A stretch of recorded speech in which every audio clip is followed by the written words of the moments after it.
मध्य पूर्वेतील देशांच्या संघर्षामुळे एलपीजी गॅस दर मोठ्या प्रमाणात वाढले आहेत आणि आता त्याचा थेट परिणाम विविध व्यवसायांवर होणार आहे। अशाच प्रकारे आता आपण एका वडापावच्या टपरीवर आहोत आणि वडापाववाल्याशी जाणून घेणार आहोत की त्यांना कशा प्रकारे काय सांगाल भाऊ, कसं तुम्हाला अडचणींचा सामना करावा लागणार आहे दरवाढी गॅस दरवाढी?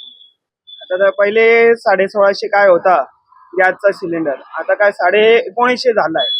एवढा दर वाढले की दुकान बंद करायचं असं वाटते आता।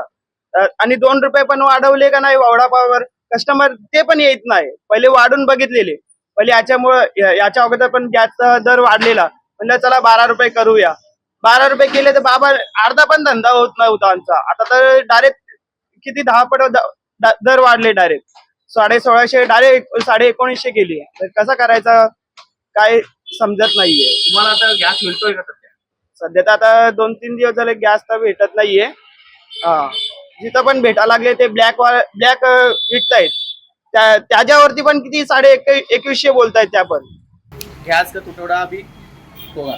गैस का 1610 रुपये था, अभी अभी फोन किया मंगाया 1950 रुपये।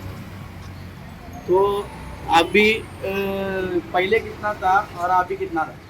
पहले 1610 था, अभी 1950 रुपये हो गया।